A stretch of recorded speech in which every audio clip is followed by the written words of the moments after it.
So I recently ran the New York City Marathon. This was marathon number 16 for me. This year, the training was pretty tough because first I suffered through a severe hamstring tear, which kept me from running or really doing anything at all for over 4 months. Then, just when I was ready to get back to running and training in late May, I came down with COVID and I had avoided it for 3 years. So I was really, really mad, but it also made me pretty darn sick. In fact, it put me into an asthmatic state, according to my doctor. Lots of coughing, lots and lots of coughing. But luckily, a little extra rest and a cortisone inhaler solved the problem. So it wasn't until late June that I really started training for the New York City Marathon. And I have to say, Marathon Day, which was November 5th, was absolutely great. Perfect weather, over 51,000 runners, billions of spectators lining the streets of all 5 boroughs of New York City. And as I've always said, if you can walk, you should consider running. And if you can run, even slowly, you should absolutely try your best to run in the New York City Marathon at least once in your life. But many people, maybe some of you listening right now might be thinking, oh, shoot, I can't run a marathon, or I can't run at all at this age. Fill in the blank of what this age is, right? But I'm here to tell you that, in my humble opinion, it's never too late to try. And in fact, so many people have reached out to me for tips on how to start running after 50 or even 60. And quite a few of them have put running a marathon on their bucket lists. So I'm in the process of creating a mini series on how to run at any age. So stay tuned for that, everyone. In the meantime, I'm replaying this really fun episode from a year ago, exactly a year ago, where my guest was a 72-year-old woman who ran the 2022 New York City Marathon with me. She'll tell you why she started running and how she started running. And I think you all will be really, really inspired by her. Even if you heard this last year, just listen to it again. It's such a fun conversation with lots of laughing and lots of applauding each other for having done the marathon. So put on your walking or running shoes, pop in your earbuds, and prepare to be inspired and have a little fun. Thanks for listening.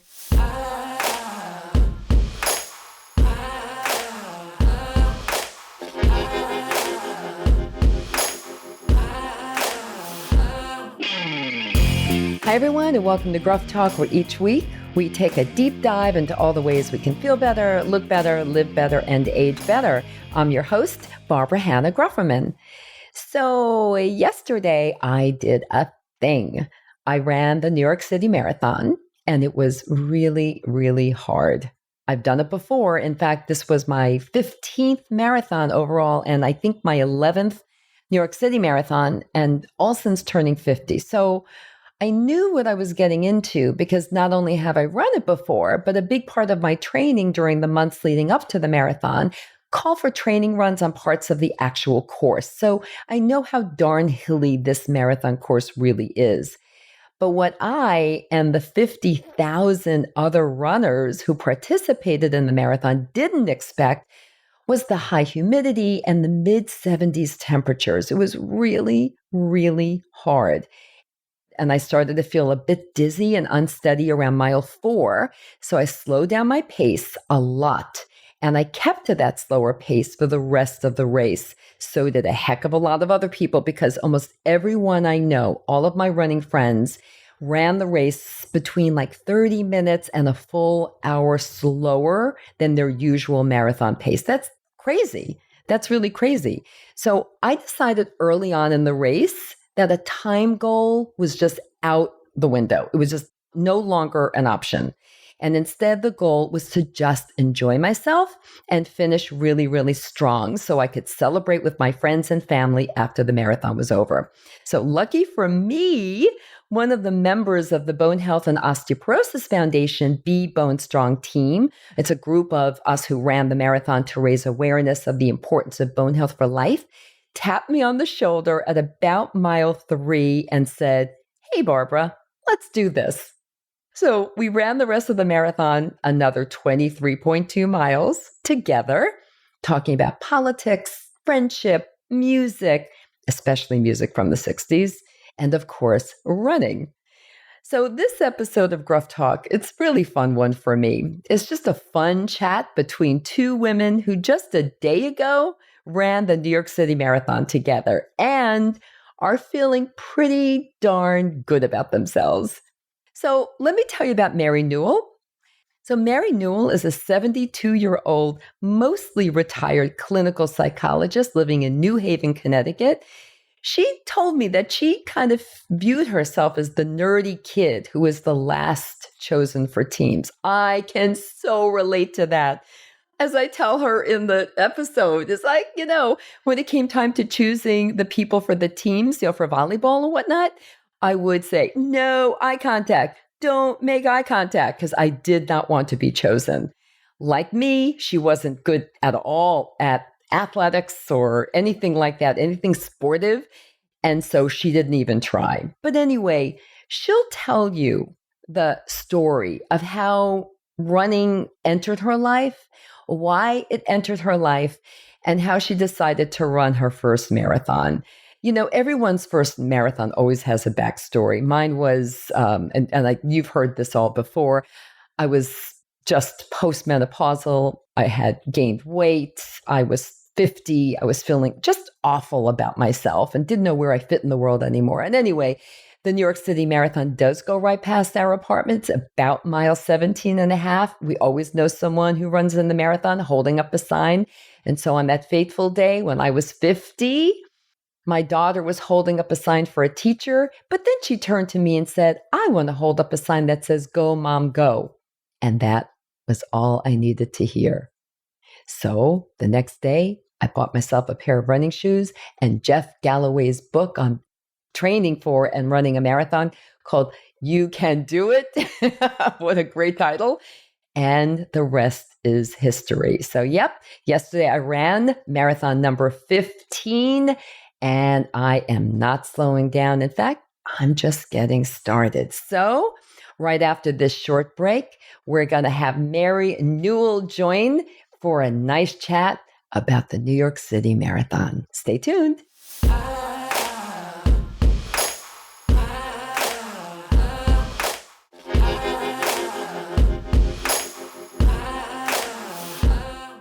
Hello, Mary, and welcome to Gruff Talk. How are you? Oh, God. Oh, that says a lot. Oh, my gosh, I know. We ran the New York City Marathon yesterday in over, what was it, like 76, 77? Oh, yeah. The humidity was equally that high, and it was higher. It was even higher. It was like, it was like running through soup. Yes. Really like running through a swampy soup.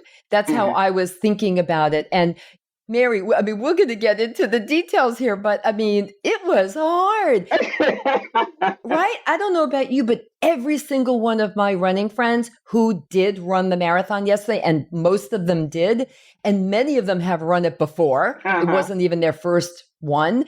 They all ran about 45 minutes to an hour slower than their previous, years. Yeah, everybody I know ran slower. It was just, and remember when we were going up the 59th Street Bridge, and they commented on this in the New York Times article this morning, because we started at 11:30, so we started in the heat, and it just got hotter as we never had the cool period. And as we were going up the 59th Street Bridge, everybody was walking. And remember, we talked about nobody's even trying to run. Nobody. And in fact, what was so funny, and I was telling my family this just this morning, at some parts of the course after that, when we were running, because we were running and walking, but nobody was running at that point, and they were cheering us on so much because we were the only we were the only people running. It was like so bizarre.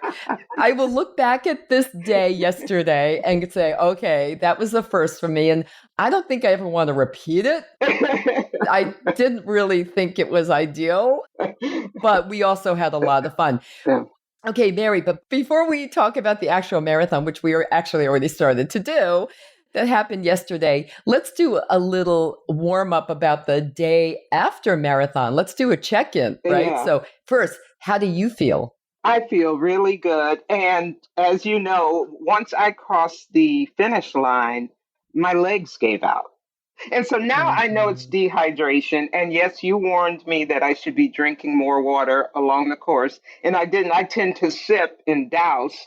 But in that heat and humidity, that wasn't enough. But I made it across the finish line and my legs got weak. And so that volunteer was saying, "Are you okay?" And I go, "Yeah." And What he were said, you? "You," he says, "You don't look okay." But I said, "I got to get my medal." I was going towards the medals, and it's like, I got to get my medal. And he says, "You don't need to get your medal right now. I don't think you're okay." And so I guess I need my medal. So he walked me to get my medal, and then he says, "Now we're going into the medical tent." And Yeah. so I didn't Yeah. fight it. And everyone, just so in case you're wondering, where was Barbara during all this? Because, I did say that we did run it together. We crossed the finish line more or less together, along with a few other people that we picked up along the way on the course toward the end, right? Hmm. And I was taking some photos with them, and all of a sudden I turned on, "Where's Mary? Where's Mary?" And there she was, really just had fallen into the arms of this very nice looking stranger. Which made it Turned out easier. to be a medical guy. Well, anyway, we're laughing now. Of course, we're Yeah. laughing now because she's totally okay.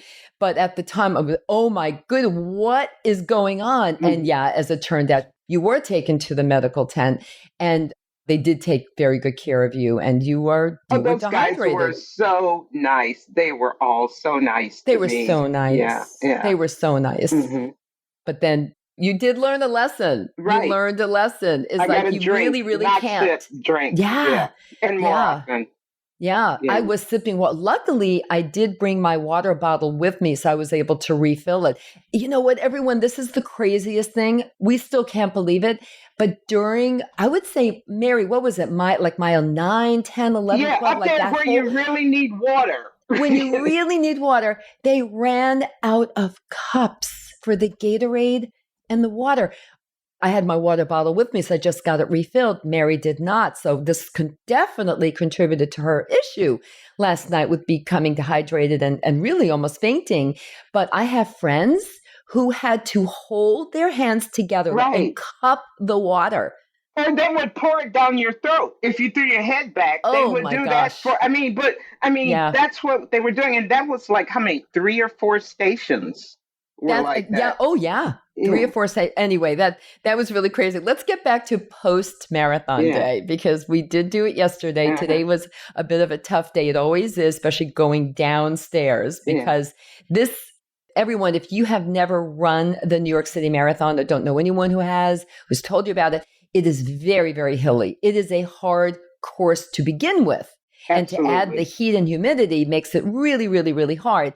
But what's hard on the legs is that there's a lot of hills because there are 5 bridges. You have to go up the bridge, right? And Hmm. other hills. And that really can make your upper thighs feel it the Yeah. next day. So I'm feeling it today. All right, Mary, what did you have for breakfast today? Well, for breakfast, I had an omelet, my 3 egg omelet and potatoes and toast. But before I had breakfast, I went for a recovery run, which is what I always do on marathon, the day after marathon. Somebody told me this years ago when I started running that the best thing for recovery after a marathon was to do a 3 mile run. It didn't matter how slow, but it had to be a running motion. And I've done that for years. And you start out, I'm not sure I look like, what's wrong with that woman? But as you run, you can feel yourself loosening up.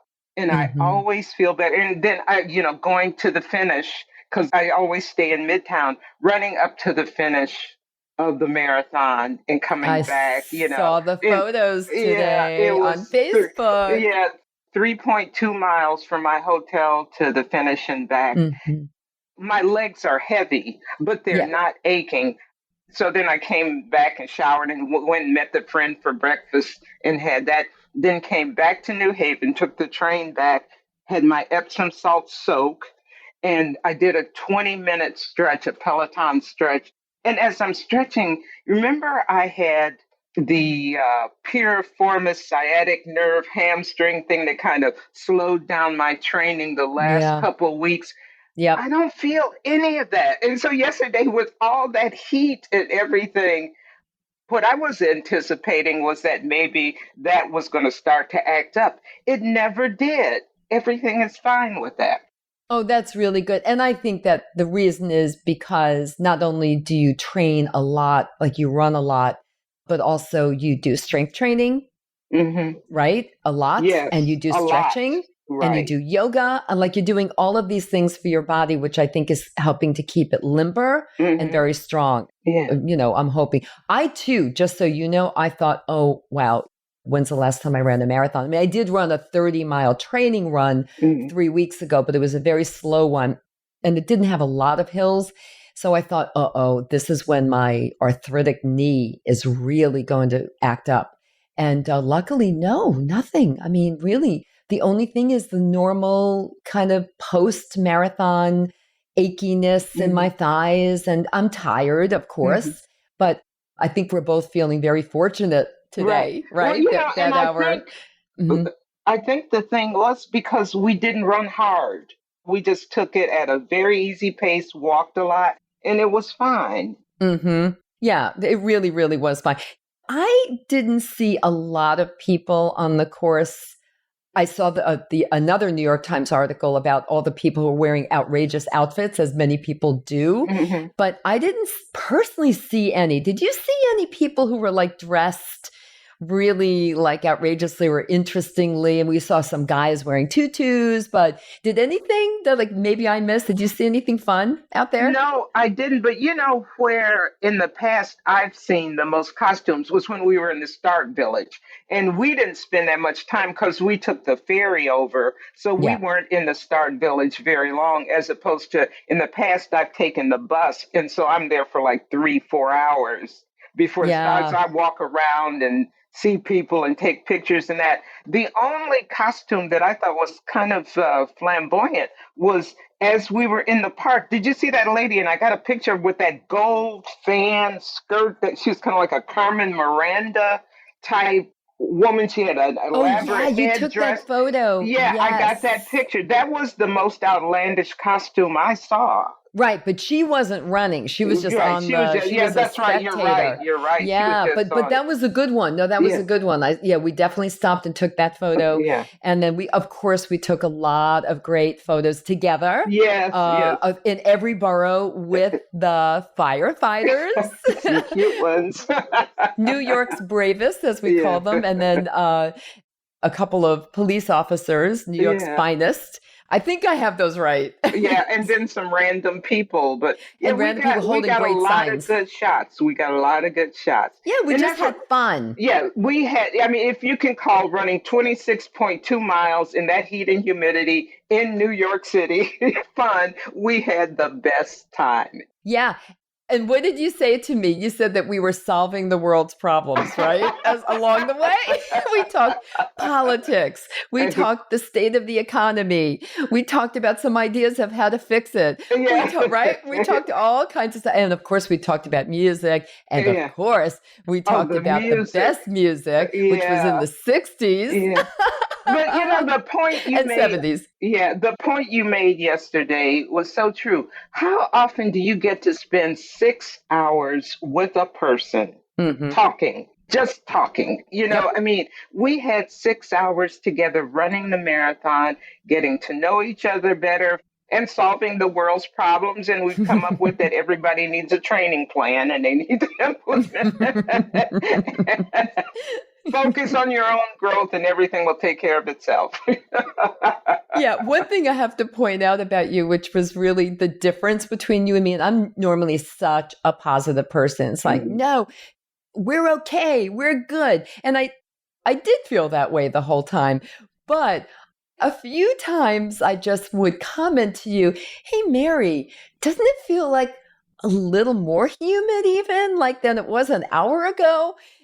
And I think your reaction was first there was like as we say, a pregnant pause. It was quiet. And then you said, I'm just not focusing on that. And I said, you're right. I'm not either. That's it. I'm not going to mention the word humidity ever again. Not happening. But and I'm sure you have too, you run in all kinds of conditions, cold, heat, all of, so it's a fact. Okay, it's hot. You don't have to say it again. It's humid. Okay, it's cold. Right. Yeah, But to it's keep saying true. it's cold, I mean, why? What's that going to do for you? I Yeah. know. That was the last time, if you recall. I think it was like mile, I don't know, 20. Yeah, it wasn't. was over the bridge. It was It was over the definitely, bridge. And yeah. I think I said, okay, I'm never going to say it again. And I didn't. And I didn't, by golly, until just now. So, okay, I could go on and on about yesterday. I had fun. It was hard. It was so great seeing people that you knew along the course. Oh my Mhm. gosh, I think, Mary, that you were the most popular person on the course. You knew so many people. And then when we got to my corner with my neighbors and my family and my cousin from Germany and my Uh-huh. husband and my Yeah. daughters, who, by the way, I just want to, did I tell you yet that she did run a 3-hour, 25-minute marathon yesterday in that heat and humidity? And she's qualified for Boston. So She's I'm a really, really happy about BQer. that. That's the best news. She Yeah, qualified for Boston on that course on yesterday. that course in that heat. So I just Yeah, wanted to kind of get that in yeah, there. And right. we celebrated last night with her. But, we could go on and on about yesterday, but I want to talk about you now, specifically you, because you are so motivational and inspiring. And I want people to hear right from you about why you started running and what you were like in your younger years and why this is like the fact that you are out there running marathons, ultra marathons, just doing all of this active living daily. Mm-hmm. You would say, probably in your younger years, you would say, no, that's never going to be me. I'm sure Mm-hmm. that was you. Like, Yeah. no, a marathon, never happening. Yeah. So tell us, what made you start running? Talk to us. Tell us. Well, it's so interesting. And so I will start with what I was like as a kid. I was not athletic as a kid at all.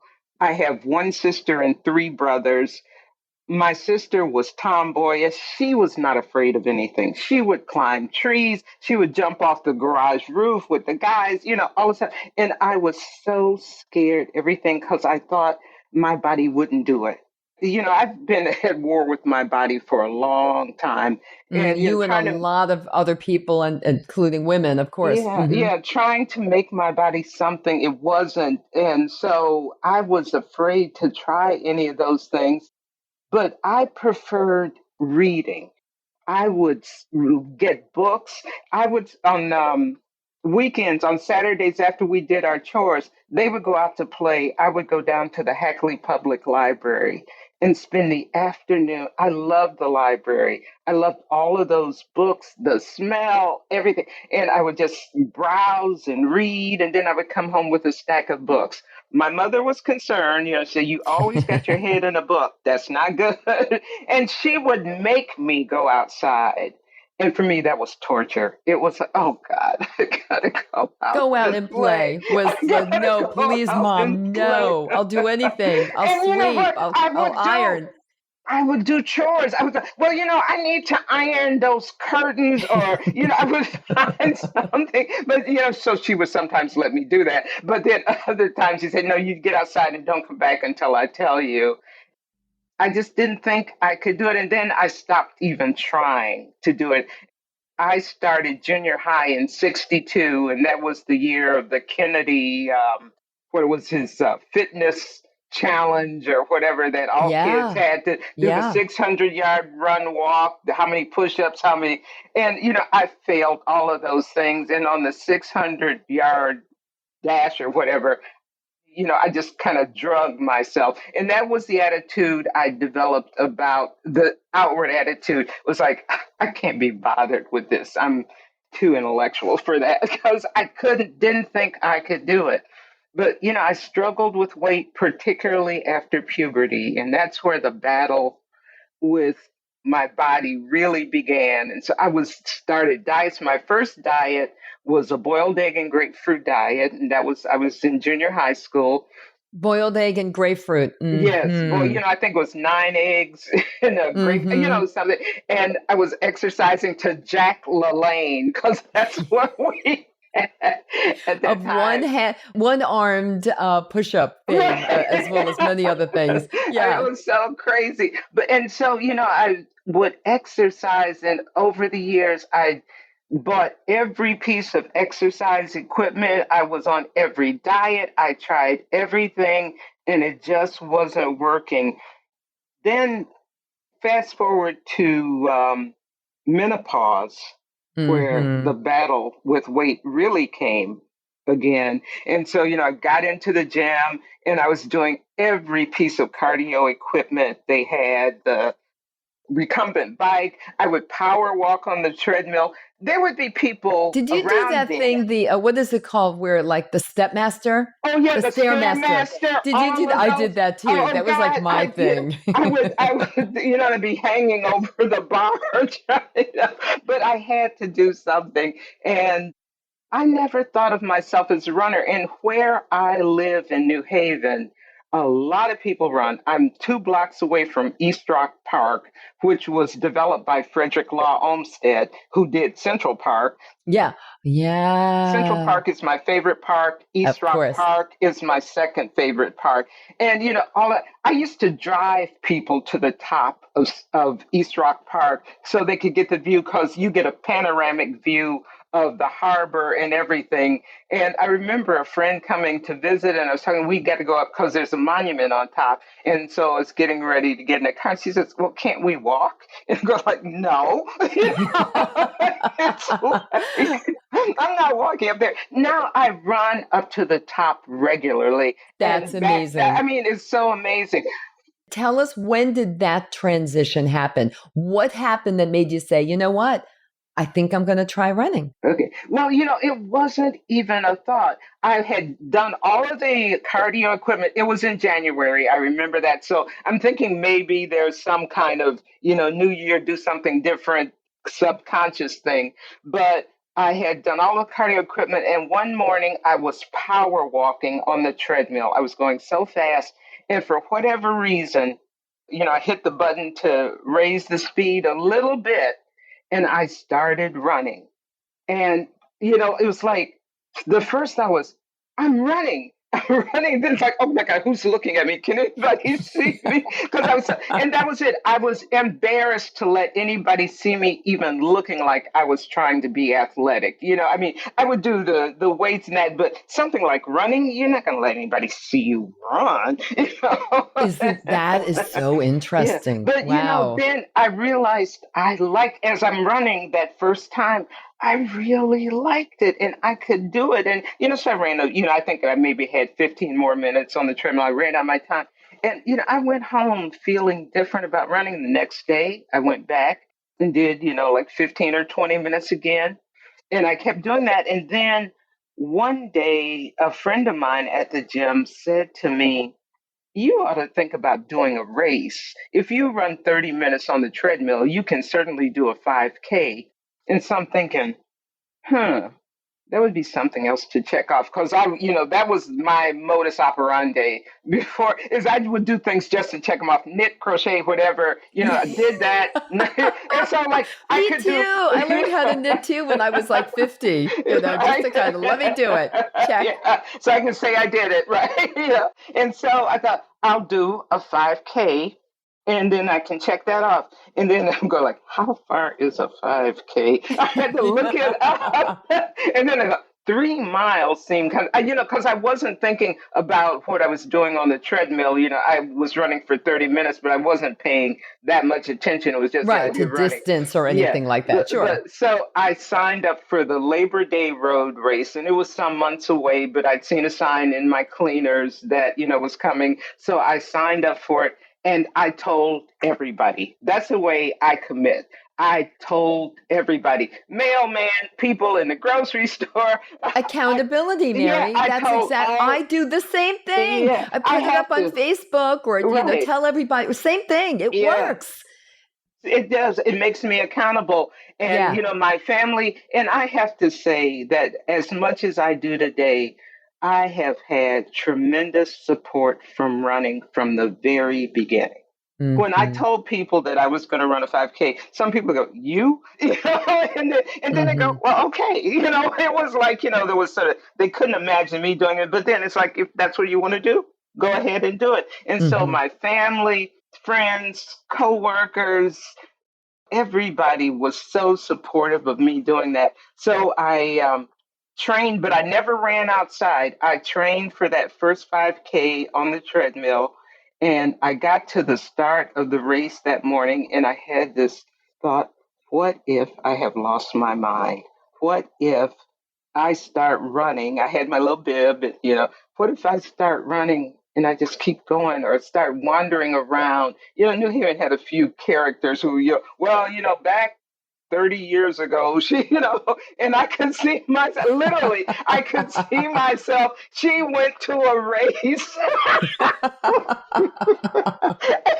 and she got off the course and she never found her way back. But I That's a funny was thing to be thinking as you're starting the very first race of your because life. I did, but I Wow. thought, but that's how crazy the idea seemed to me that I, Mary Newell, was entering a race.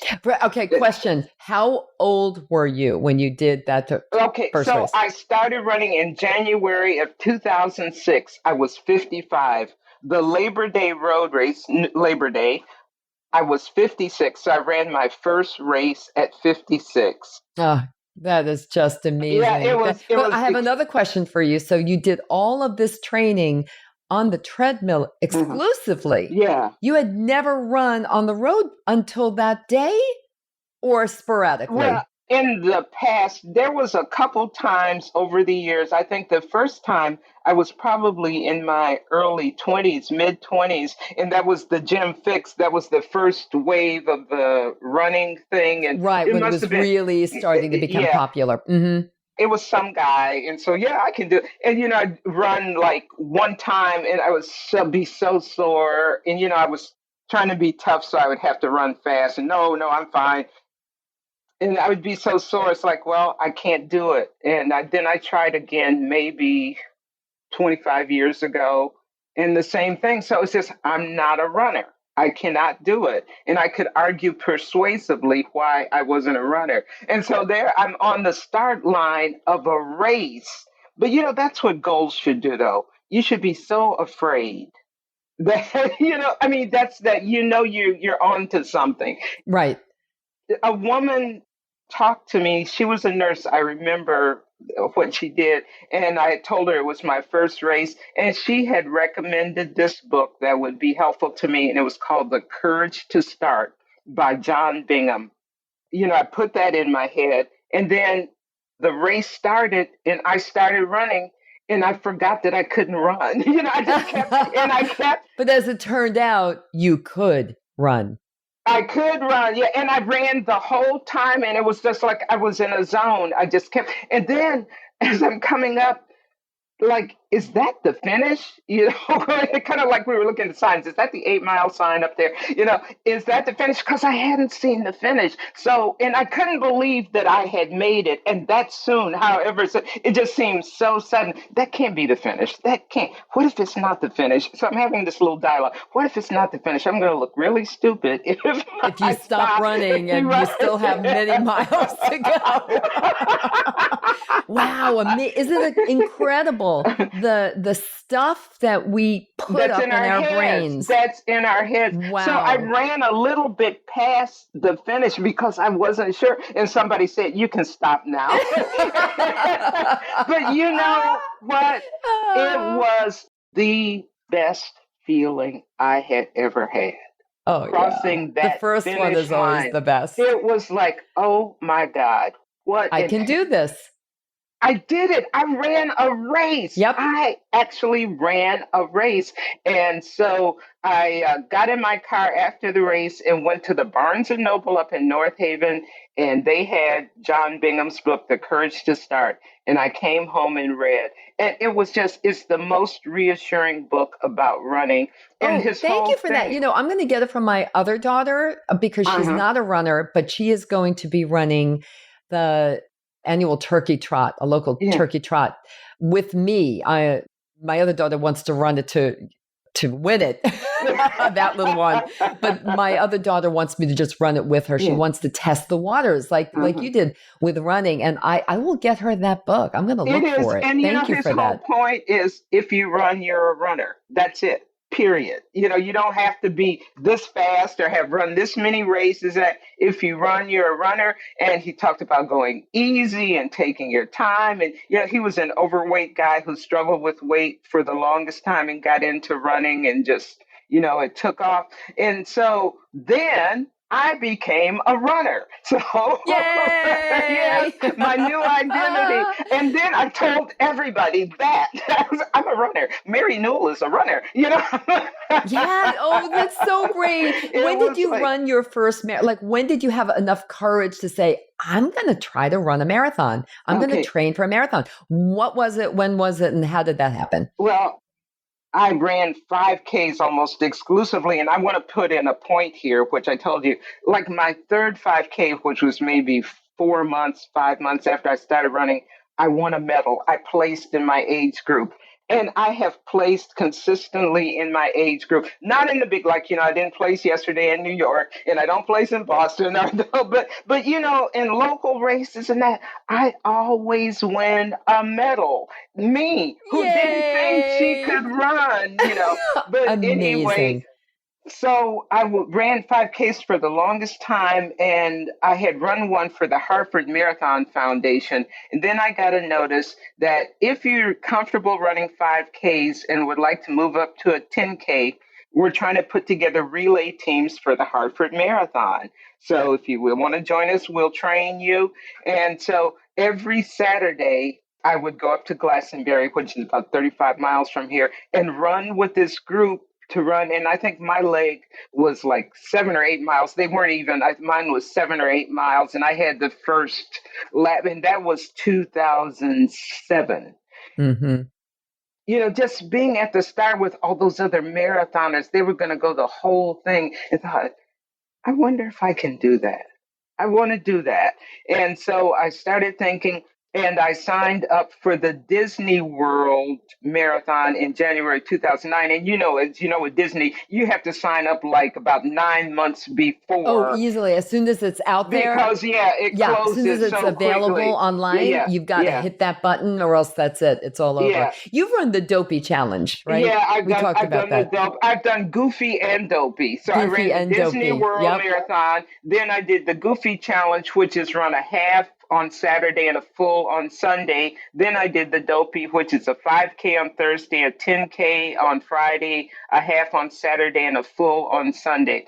But anyway, so I'm preparing. Yep, it's crazy. It's just Yeah, insane. well, I've done I'm a it. I little loved crazy. it, and while I'm doing the marathon, I'm thinking, "What am I insane?" Right? Don't you have that? But like, what are we crazy? And you have to get up at like 2 a.m. because the Right. start is at 4 a.m. so that they can open up all the parks. And then, of course, as soon as my daughter and I were done, we did it together. We said, "Oh, let's do it again next year." Yeah, Well, it's so much fun. It's like, so much it's fun. Disney World and I the know. costumes, all the I Mickey know. Mouse people in it. And I'm going to do the princess in February. Oh, But yay. but anyway, just to get back to how I did my first marathon. Yep. So this was going to be January of 2009. And I was starting to get a little, oh my God, it was still 2008 and Obama was running for president and I had joined the Runners for Obama group. And so they came up and it must have been like in July with the idea of using the Chicago Marathon as a fundraiser. Got And it. so There you I was go. all in for Chicago was in your Obama. future. So, I signed up for the Chicago Marathon. Once again, I was so scared getting up to that starting line, like a marathon, 26.2 miles. Yeah. Yeah. It's almost like unfathomable, Yeah, when you think about it. 26.2 Yeah. miles, you think like that's from here to Bridgeport, or that's what, Yeah. you think When you about the think about it in those distances. terms, it's Yeah. crazy. And it is kind of crazy. We are all a little bit crazy, no question about it. How many marathons have you done so Oh far? God, I You've lost have track, I no, know, I've right? lost track. I just, because I run all the time. The pandemic slowed down everything because, there were so few races, but I still You managed to did even get, virtuals, right? yeah, Because I yeah. did some virtual, But, yeah. but I was even able to get a couple in-person marathons and that during the pandemic. But, I run every distance, anywhere from the 5K to the 100 miler. I love running. That's, I still say that. And, I love running even more now than I did when I started. It just Mm-hmm. sort of keeps giving me focus, concentration, Mm-hmm. improvement, challenge, no matter what happens, where the race goes sour, that I have never thought, I'm probably not going to run for another, next year will probably be or, I'm tired of running it. I've never gotten to that point. I No, nor have look I. And I've forward. been running for 15 years. Exactly. I mean, I started 15 years ago. That was my first marathon. I Uh-huh. purposely trained for a marathon. That's how I started running. Hmm. And I see no end in sight. I mean, Yeah. I've already signed up for 3 marathons next year. And I'm sure you have signed up for many more Yeah. than that. And why do you think it's so important that people really find something that they love to do that will keep them active?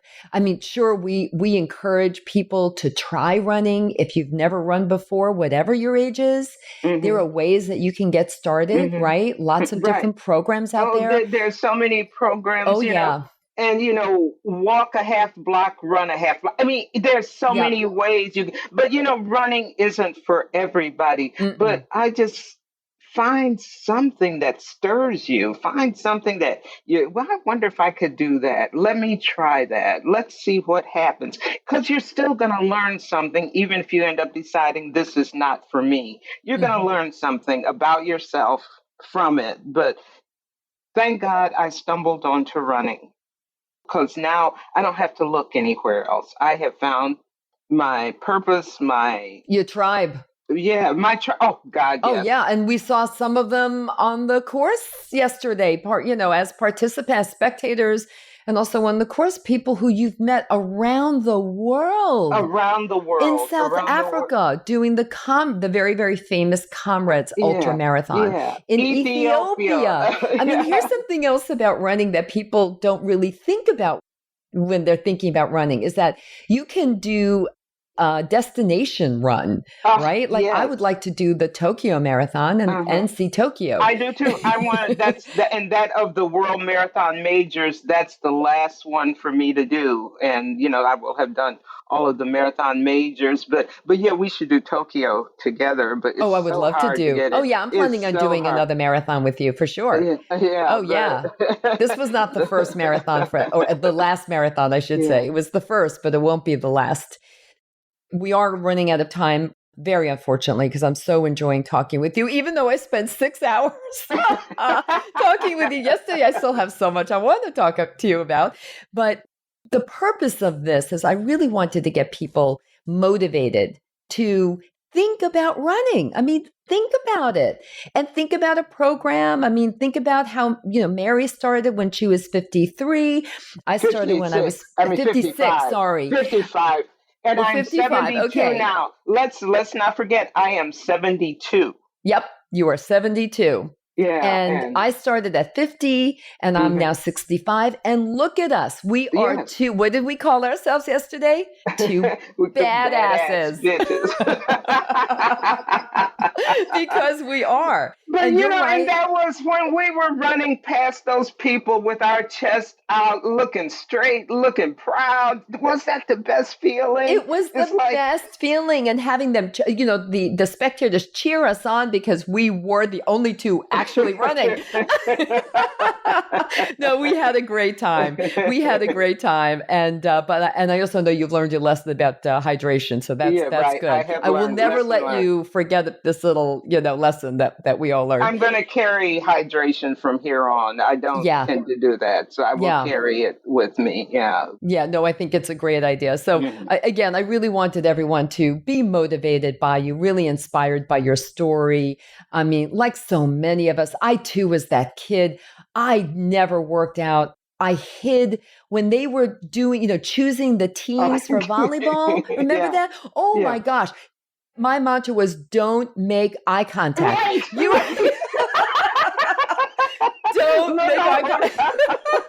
That was me. That was you. I get it. Just trying to hide. Try to hide. You kind of turn around. You go behind somebody. Yeah. Oh, yeah. I remember those days. Yeah. And if the ball rolls past you, let it roll. Don't go running after it. It's so funny. I mean, we could go on and on. I like to also say I never went running. Like the only running I used to do was when I was a kid was running after the Good Humor truck. And that's it. All right, Mary. Well, what can I say? Until our next marathon, I just want to give you a great big hug through all these wires here. And thank you for spending 6 hours with me yesterday. I enjoyed every second. It was the best. It really was. Yeah, it really was. Yeah. It really was. Thank you, and I will be talking to you soon. Okay. Take care. Bye. Bye. Thanks for tuning in, everyone. If you enjoyed this episode of Gruff Talk, please do 2 things. First, share it with all your friends and family, and subscribe to Gruff Talk wherever you listen to podcasts, including YouTube, so you never miss a single episode. Until next time, remember this: we can't control getting older, but we can control how we do it. Talk to you soon.